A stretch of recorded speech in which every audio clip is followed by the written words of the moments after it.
मिले तो पैसा वापस मैसेज करण जे पैकेज जेके खर्चो थींदो आहे तव्हांजो ॾींहं जो मैसेज कयो तव्हां कॉलेज जे टाइम में अधु कलाक देरि थी सघे थी मतां क्लास में हुजां मतां एंगेज में हुजां मतां काई मीटिंग हेॾे होॾे हुजां रिप्लाई मिलंदी तव्हांखे ॾींहं जो जंहिं ॾींहं जो मैसेज कया हूंदा कॉलेज जे टाइम में उन्हनि खे तक़रीबन रिप्लाई मिलियो हूंदो। ॿुधो बाक़ी मेगा टेस्ट के बारे में क्या बताऊं कि मेगा टेस्ट होगी और ये टेस्ट नहीं ये मेगा टेस्ट है जो भी लेंगे बायोलॉजी की ये मेगा टेस्ट है इसमें सारे के सारे चैप्टर इंक्लूड होंगे 8 के 8 homeostasis support and movement nervous coordination chemical coordination reproduction genetics evolution and biotechnology सारे के सारे इंक्लूड है। पीएमडीसी वाले पीएमडीसी सिलेबस से हर चैप्टर से 10-10 सवाल आएंगे और बायोटेक्नोलॉजी से बस हर चैप्टर से 10-10 जेनेटिक्स से 11 सवाल आएंगे। इस मंडे को नहीं अगले मंडे को टेस्ट होगी सेशन कंप्लीट हो जाएगा 18, 19, 20 दिसंबर को आपका टेस्ट इस मंडे को होगी। ये मंडे कब है? इस मंडे को नहीं है ना अगला जो मंडे आएगा नेक्स्ट 19 डेट को आएगा ना नहीं 15 को आएगा 15 नहीं उस दिन एकेडमी खत्म नहीं करेंगे पढ़ाएंगे ना कुछ पढ़ाएंगे बोलो अरे को मसलो ना है तव्हांजे लाइ हाँ मोटी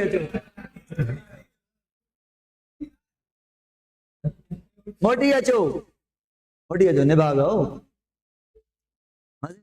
चटपटी लज़ीज़ सफ़ा एक नंबर गाल ॿुधायां हाँ असां ॿुधायां ॿुधो साइड वारे के चओ मां ॻाल्हि ॿुधायां थो छा नालो थी फहद नालो केड़ो प्यारो नालो अथसि सुन ले भाई अदा न ॻाल्हाइजांइ ये क्रोमेटिन था एक क्या चलो थोड़ा लंबा कर रहे हैं इसको एक इसके जैसा दूसरा भी क्रोमेटिन है ये दोनों एक जैसे क्रोमेटिन है ये मां की तरफ से आया है ये बाप की तरफ से आया इसके अंदर एक डीएनए इसके अंदर भी ये काम करने वाला सेल है जो काम कर रहा है कोई ना कोई बॉडी में काम कर रहा है। अब इसको ऑर्डर मिला के डिवाइड करना है तुमने क्या ऑर्डर मिला तो फौरन इसने अपने क्रोमेटिन को और खोला फुल ओपन किया स्टोन अलग डीएनए अलग और डीएनए से एक और डीएनए की कॉपी बना ली।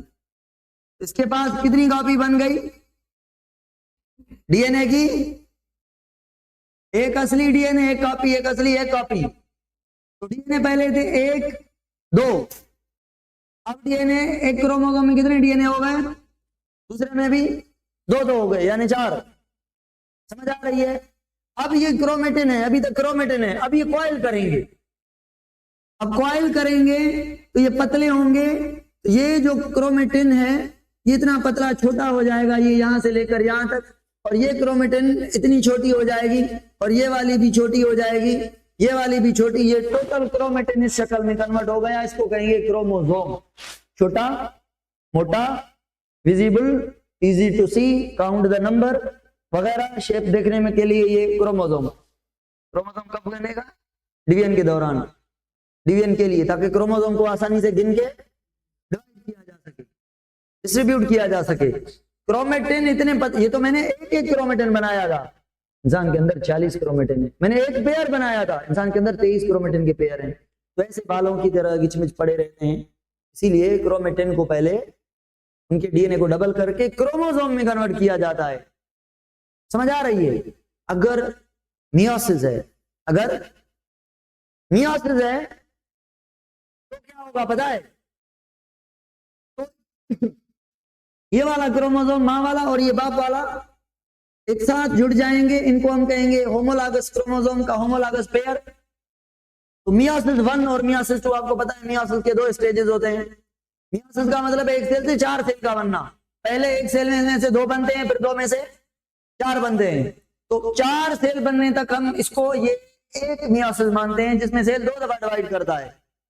अगर माइटोसिस होती ना तो सेल के अंदर ये जो क्रोमोसोम है ऐसे पेयर में अरेंज नहीं होते सारे के सारे ये इधर नहीं होता, माइटोसिस होती तो ये क्रोमोसोम लाइन में सारे के सारे एक एक एक एक एक एक, एक कितनी लाइन बनती, 46 की।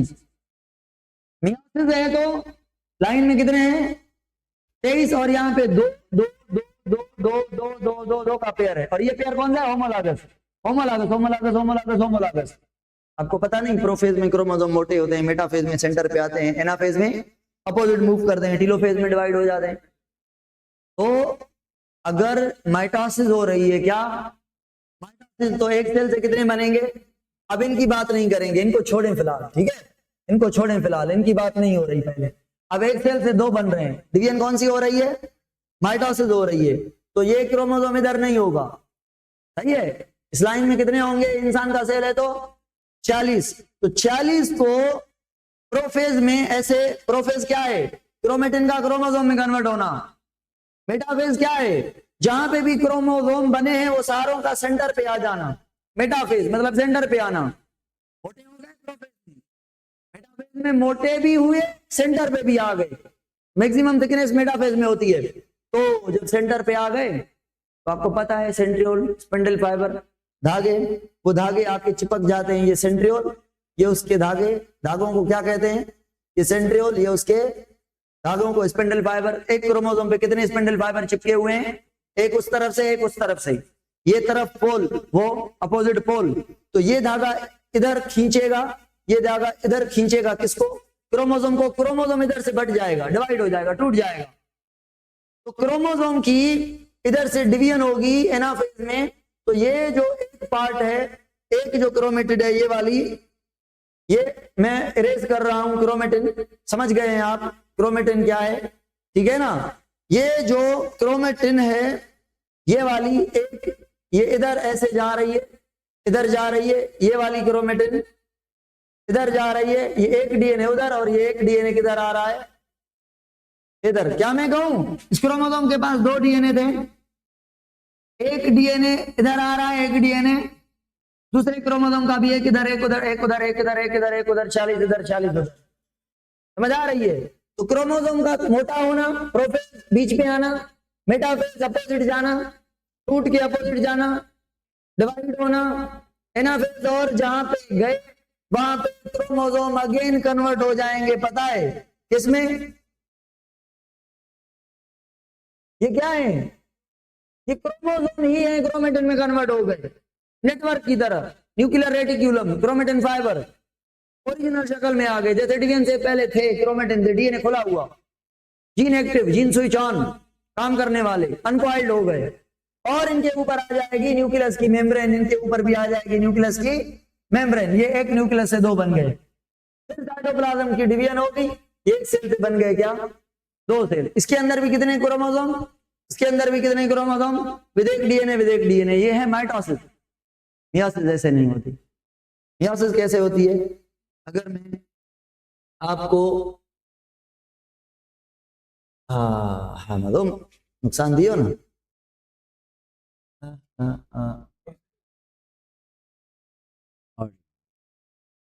नुकसान दियो, चलो मसलो ना है, मसलो अच्छा, सोलो ना है, छा सोलो, सुन ले भाई, मियोसिस ऐसे नहीं होती। मियोसिस कैसे होती है पता है, मियोसिस ऐसे नहीं होती, मियोसिस में क्रोमोसोम ऐसे अरेंज नहीं होते। मियोसिस में जो क्रोमोसोम है मोटे होंगे, ठीक है, प्रोफेज, प्रोफेज के बाद ये क्रोमोसोम और ये उसका होमोलॉगस क्रोमोसोम आपस में अटैच होंगे। कितने पेयर बनाए मैंने, एक पेयर, यहाँ पे दूसरा पेयर, तीसरा पेयर, चौथा पेयर, 5वां, 6वां, 7वां, 8वां, टोटल कितने पेयर, 23 पेयर अपने आप को सेंटर पे अरेंज करेंगे। माइटोसिस में पेयर अरेंज हुए थे या एक एक एक एक, एक chromosome unpaired, there is no need of homologous pairing mitosis में, क्योंकि 46 के 46 को इक्वली डिवाइड करके एक कॉपी उधर भेजनी थी। मियोसिस में एक क्रोमोसोम को इधर भेजना है तो उसके होमोलॉगस को, इससे क्या होगा, 23 इधर जाएंगे, इससे क्या होगा, क्रोमोसोम का नंबर हाफ हो जाएगा। अगर गैमेट में आप 23 क्रोमोसोम लाते हैं तो क्या होगा, मेल का गैमेट 23 क्रोमोसोम वाला, फीमेल का गैमेट 23 क्रोमोसोम वाला, ये जब मिलेंगे तो सेम क्रोमोसोम नंबर मेंटेन हो जाएगा। कितना, 40। तो मियोसिस क्यों होती है? क्रोमोसोम को नंबर गेमेट में हाफ करने के लिए, अगली नस्ल में सेम करने के लिए। अगर गेमेट में हाफ नहीं होगा तो अगली नस्ल में सेम कैसे होगा? अगर गेमेट में क्रोमोसोम का नंबर जितना है उतना जाए तो बच्चा 92 क्रोमोसोम वाला बच्चा नहीं बनेगा, कोई बला बनेगी, है ना। तो ऑर्गेनिज्म बनाना है विद पूरे पूरे कैरेक्टर, तो सुन ले भाई। पहली बात क्या, मियोसिस में क्रोमोसोम पेयरिंग में अटैच होंगे, सेंटर पे आएंगे सेम बट पेयर में होंगे। और दूसरी बात के स्पिंडल फाइबर जो होंगे क्रोमोसोम पे अटैच होंगे, दो या एक क्रोमोसोम पे एक क्रोमोसोम पे उसके दूसरे होमोलॉगस पेयर में दूसरे क्रोमोसोम पे एक। तो अगर इनको खींचा जाएगा तो क्रोमोसोम पूरे का पूरा आएगा विद दोनों क्रोमेटिड। एक क्रोमोसोम ये वाला इधर आ गया और ये वाला पूरे का पूरा उधर चला गया। इसमें क्या हुआ, एक पेयर में से एक उधर एक इधर, दूसरे पेयर में भी एक उधर एक इधर, तीसरे में भी 23 पेयर में से 23 क्रोमोसोम इधर गए 23। तो इसके अंदर क्रोमोसोम कितने आ गए, एक इनमें से इधर आया तो ये वाला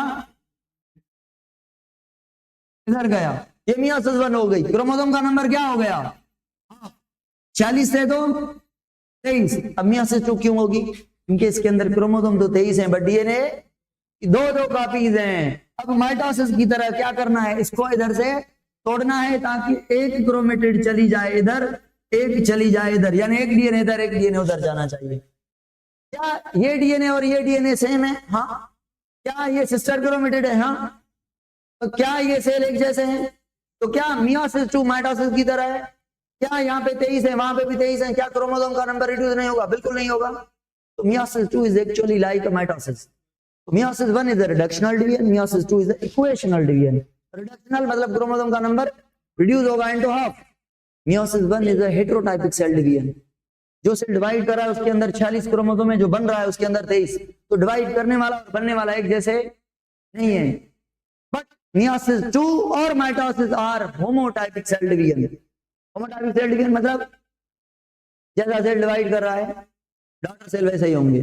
पेरेंट सेल जो डिवाइड कर रहा है, डॉटर सेल जो डॉटर कह रहे हैं, सन सेल क्यों नहीं कह रहे हैं?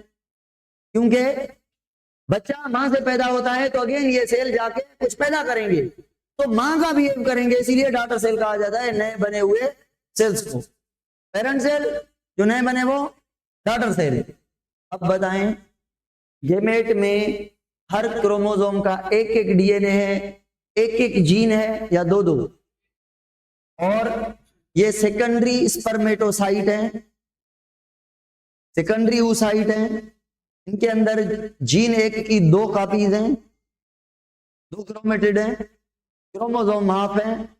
इसके अंदर एक जीन की 4 कॉपीज हैं।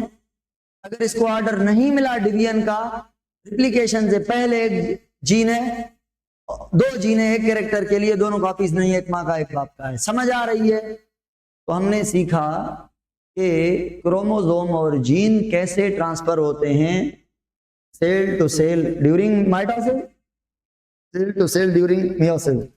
बच्चे में कैरेक्टर कैसे आते हैं? क्या ये 4 टाइप के जो गैमेट बने हैं इन चारों के अंदर जीन सेम है? नहीं है। तो अगर ये गैमेट फर्टिलाइजेशन करने जाए तो बच्चे के अंदर कैरेक्टर अलग जाएंगे, ये जाए तो और जाएंगे, ये अगली दफा जब स्पर्म बने तो पुराने स्पर्म से अलग बनेंगे, क्योंकि मैं भी ये क्रोमोसोम पिछली दफा इधर गया था, ये इधर, अभी ये इधर आए और ये उधर चला जाए। इंडिपेंडेंट असाइनमेंट, ये क्रोमोसोम इन 2 पेयर में से इधर भी जा सकता है उधर भी जा सकता है, दोनों क्रोमोसोम इधर नहीं आ सकते। इनमें से जरूरी है ये इधर वाला इधर चला है, इधर वाला उधर भी जा सकता है, उधर वाला इधर भी आ सकता है। समझ आ गई बात? नाउ आज का टॉपिक पता है क्या है? ये कल का टॉपिक था। आज का टॉपिक है कि जीन के बारे में, जीन एंड लोकस। मुझे बताएं लोकस क्या है? Position of gene, location of gene on the chromosome and position fix होती है। जीन लीनियर मैनर में होते हैं, क्रोमोसोम पे अटैच्ड होते हैं। लिंक्ड जीन मैंने सारा पढ़ाया हुआ है। लिंक्ड जीन को सिंटैनिक जीन कहते हैं। जीन की लिंकेज का मतलब क्या है? एक साथ होना या इनहेरिट भी एक साथ होना? एक साथ होना, एक साथ इनहेरिट होना, लिंकेज, कंप्लीट लिंकेज यही है। लिंकेज टूट भी सकती है क्रॉसिंग ओवर से। चलें भाई, जीन के लिए जॉनसन नाम का पहले मेंडल साइंटिस्ट था, ग्रीगर जॉर्ज जॉन मेंडल, जिसने क्या टर्म यूज किया जीन्स के लिए? एलिमेंटॉन या फैक्टर या एलिमेंट, जो भी कहें। और 1906 में साइंटिस्ट आया बेटसन और एक का नाम है स्ट्रासबर्गर। स्ट्रास आपके नए बुक में लिखा हुआ है, स्ट्रासबर्गर प्रसिद्ध। इसने कहा जीन को पेंजिन, PAN, पेंजिन टर्म दिया जीन को। बट हम जो जानते हैं ना, 1909 वाले को जानते हैं, जिसका नाम है जॉनसन ने 1909 में जीन को जीन कहा, जिसको आज हम पहचानते हैं। और मॉर्गन ने जीन की क्या बताई? लिंकेज। क्या बताई? Linkage and inheritance. ठीक है, ये जीन एंड लोकस के लिए है। अब होमोलॉगस क्रोमोसोम क्या है आपको पता है? हेटेरोलॉगस क्या है, या हेटेरोलॉगस या नॉन होमोलॉगस?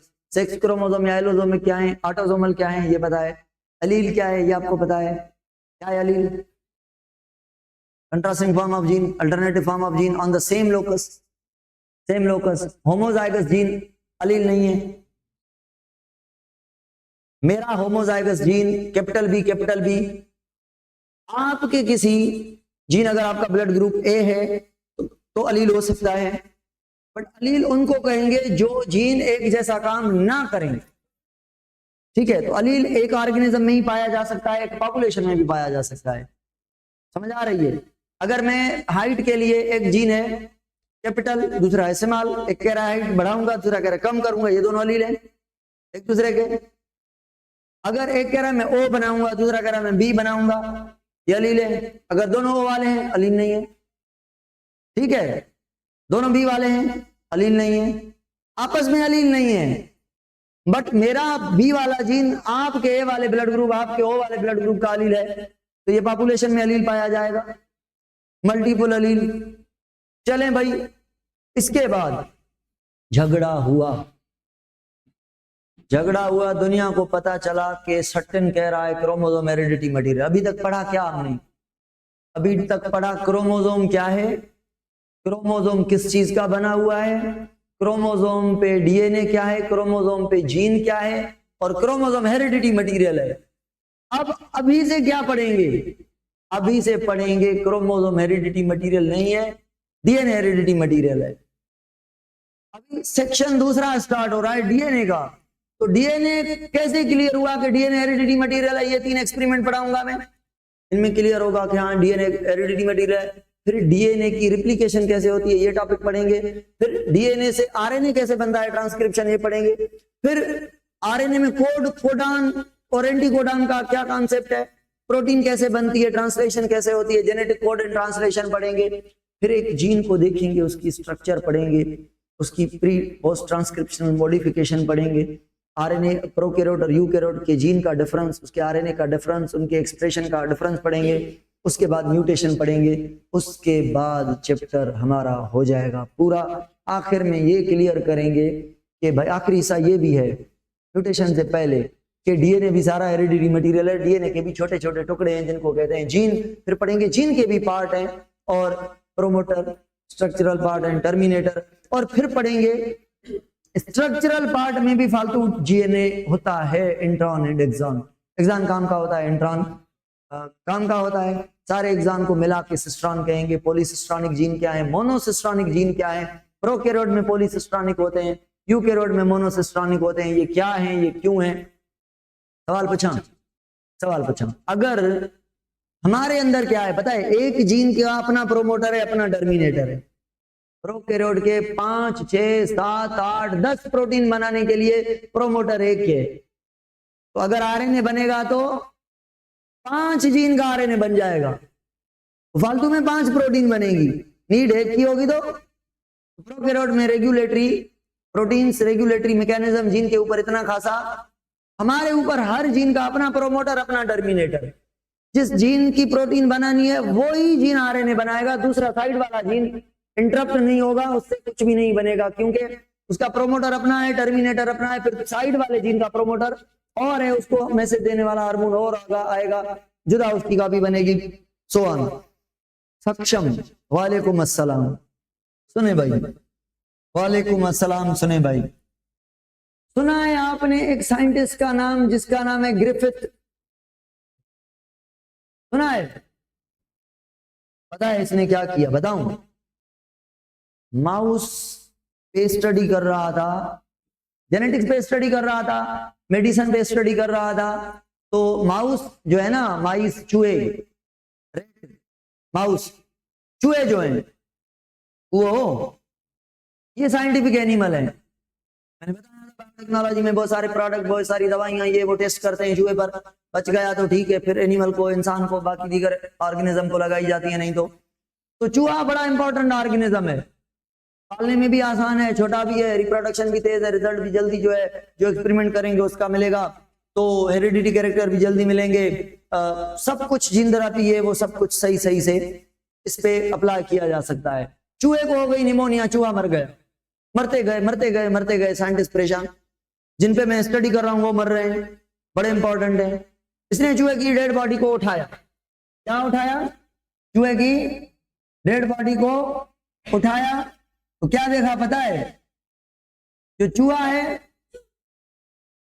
चूहा है ये ऐसे उल्टा पड़ा हुआ था, मर गया था।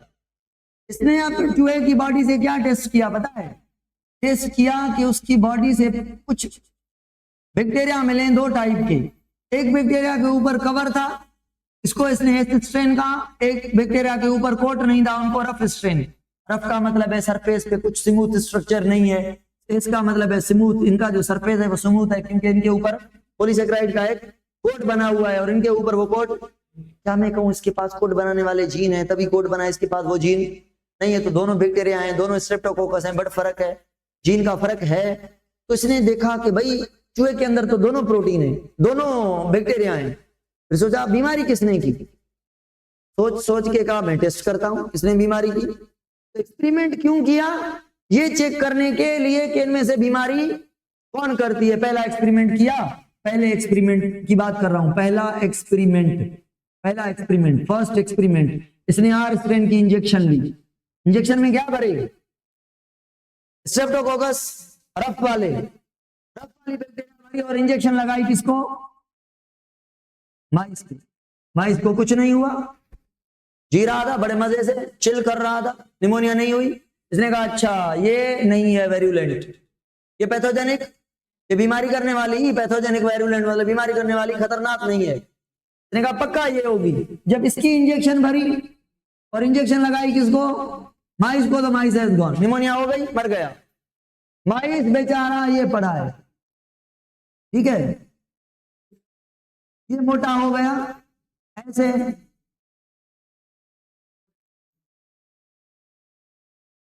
ये ऐसे पड़ा है उल्टा, मर गया, एक टांग इधर, एक उधर, एक इधर, एक उधर। तो माइस की, इसने कहा यार ठीक है, समझ तो गया कि ये वाली क्या है, वायरुलेंट है, ये वाली पैथोजेनिक है, बट साइंटिस्ट शरारती होते हैं। इसने कहा एक बात समझ नहीं आई मुझे, कि दोनों क्यों मिली इसकी बॉडी से। मैं एक तीसरा एक्सपेरिमेंट करता हूं, एक्सपेरिमेंट नंबर तीसरा। अब एक्सपेरिमेंट नंबर तीसरे में पता है क्या किया? इसने इसको हीट से किल किया।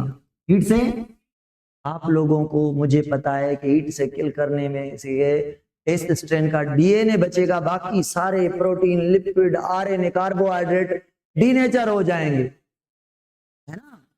इसको पता नहीं था कि डीएनए बचेगा, क्योंकि डीएनए का पता ही नहीं था, हेरिडिटी मटेरियल का। ये पहला एक्सपेरिमेंट है जिससे एक डायरेक्शन, क्वेश्चन मार्क क्रिएट होगी कि जो हीट से किल करने के बाद जो बचा है, पता नहीं कौन है वो, वही हेरिडिटी मटेरियल है। ये क्लू मिलेगा इसके एक्सपेरिमेंट से, ये इंडिकेटर मिलेगा, ये रास्ता बनेगा। इस पे साइंटिस्ट आगे काम करेंगे और क्लियर करेंगे कि जो हीट के किल करने के बाद भी जो बच गया है वो डीएनए है। तो हीट को किल किया कौन सी बैक्टीरिया को, तो क्या मैं कहूं इस स्ट्रेन के ये फुल बैक्टीरिया नहीं बचे ऐसे, बट उनका डीएनए ये बचा, डीएनए तो बचा ना, बैक्टीरिया हैज गॉन। और लिए इसने आर स्ट्रेन बैक्टीरिया, दोनों को हीट किल्ड एस स्ट्रेन और आर स्ट्रेन को किल नहीं किया, वो लिविंग थी, आर स्ट्रेन क्या थी, इन दोनों को मिला के इंजेक्ट लगाए, इसको इंजेक्शन लगाई माइस को, कानूनन माइस नहीं मरना चाहिए, माइस मर गया। वजह अबाकारी माइस क्यों मरा, इसने कहा माइस नहीं मरना चाहिए क्योंकि ये आर स्ट्रेन बीमारी करती नहीं है और ये कर नहीं सकती। क्यों नहीं कर सकती, क्योंकि इसको मैंने मार दिया है भाई। जब आपने हीट से किल कर दिया सेल को के साथ जिंदा हो जाएगा। डी नेचर से भला एंजाइम रिएक्टिव होते हैं, सेल मेम्ब्रेन दोबारा बनेगी, जो टूट गई, जो डी नेचर हो गई। इसने कहा कुछ ऐसा, क्या क्या कहा पता है, सोच देखें इसकी। इसने कहा जब चूहे की डेड बॉडी को उठाया, चूहे की डेड बॉडी को, जो मरा हुआ चूहा था उसकी डेड बॉडी को इसने उठाया, तो इसे पता है क्या मिला चूहे से, पता है क्या मिला, एस स्ट्रेन भी मिले आर स्ट्रेन भी मिले। आर स्ट्रेन में परेशान नहीं हुआ, इनमें परेशान हो गया। मैंने तो एस स्ट्रेन को किल किया था हीट से, वो तो खत्म हो गई, वो तो टुकड़े हो गई, और जिंदा थी क्या, आर स्ट्रेन तो मिल रही है ठीक है, बट वो बीमारी ना करती ना, बीमारी क्यों हुई, और बीमारी तो किसने की, आई कहां से, आई क्या जिंदा हो गई। सबने कहा नहीं भाई जिंदा नहीं हो सकती, टूटा हुआ सेल जिंदा कैसे हो सकता है, बर्फ में थोड़ी रखा था, उसको खोला के फिर एक्टिव हो गया। फिर हम कंक्लूड निकाला, पता है कौन सा, फाइनल बात। इसने कहा हुआ कुछ यूं है, ऐसा कोई खतरनाक सॉलिड ताकत वाला हीट रेजिस्टेंट इसका केमिकल है, जो हेरिडिटी मटेरियल है, जो हीट के किल करने के बाद भी बच गया, और मैंने वो केमिकल और आर स्ट्रेन इंजेक्ट की माइस को, तो माइस के अंदर आर स्ट्रेन ने वो केमिकल क्या कर लिया, एब्जॉर्ब कर लिया। वो केमिकल कौन सा है, डीएनए। आपको पता है, उसको पता, क्योंकि वो वक्त ऐसा था, इसी ने तो बताया, तभी तो हमें पता है। इंडिकेटर तो इसने दिया, क्लियरली नहीं बताया कि डीएनए, ऐसा कोई केमिकल है जो बच गया।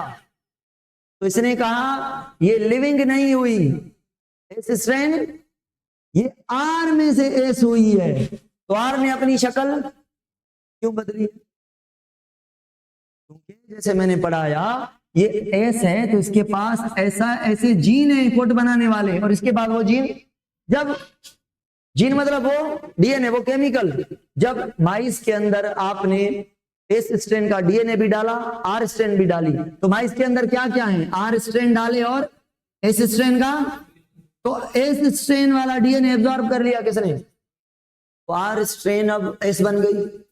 वजह क्योंकि एस स्ट्रेन के पास जीन थे कोड बनाने वाले, और वो जीन आर ने क्या कर दिए, एब्जॉर्ब कर दिए। तो आर अब क्या बनाएगी, कोड बनाएगी, कोड बनाएगी, तो आर को आर कहेंगे, अभी तो कोट वाली कहेंगे ना। क्यों कोट वाली, आपके अंदर अगर, आपके अंदर खुदा ना खास्ता किसी के अंदर बीमारी वाला जीन हो, जो लिवर के अंदर क्लॉटिंग फैक्टर ना बनाए, जीन थेरेपी के जरिए वो जीन निकाल के नॉर्मल जीन डालें, तो आपका लिवर सही काम करेगा ना, कन्वर्ट हो जाएगा ना, सेल नॉर्मल से हो जाएगा ना। तो ये जो आर है इसमें क्यों कन्वर्ट हो गई, बस बट इस बार समझो था, बयान था समझन। इस टॉपिक का नाम है ट्रांसफॉर्मेशन। ट्रांस का मतलब चेंज करना, फॉर्म का मतलब शेप, शक्ल चेंज करना, शन का मतलब है प्रोसेस।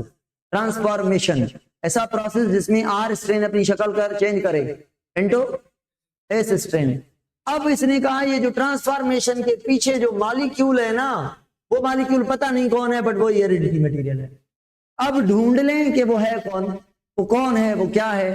तो गिरफ्त के बाद 2 एक्सपेरिमेंट कल पढ़ाऊंगा, दूसरा और तीसरा ये क्लियर करेंगे कि हेरिडिटी मटेरियल कौन है। साइंटिस्ट कुछ लोग होंगे जो रिजेक्ट करेंगे, नहीं डीएनए हेरिडिटी मटेरियल नहीं है, झूठ बोल रहे हैं आप, प्रोटीन हेरिडिटी मटेरियल है, लिपिड है, कुछ कहेंगे कार्बोहाइड्रेट, कुछ कहेंगे आरएनए। तो तीसरे वाले आएंगे, अच्छा दूसरे वाले भी क्लियर करेंगे, बट इनके पास विजुअल रिकॉर्ड नहीं होगा, इसीलिए तीसरे वाले आएंगे हर्शी एंड चेज। इनका नाम होगा अवेरी, मैक्लॉइड, मैकार्टी, और इनका नाम होगा हर्शी एंड चेज। ये ऐसा एक्सपेरिमेंट दिखाएंगे लोगों को, आंखों से दिखाएंगे। ये लोग डीएनए, ये हेरिडिटी मटेरियल, ये कैरेक्टर दे रहा है, कोई भी नहीं है हेरिडिटी मटेरियल। कौन है डीएनए, कौन बताएगा? कल पढ़ेंगे ना।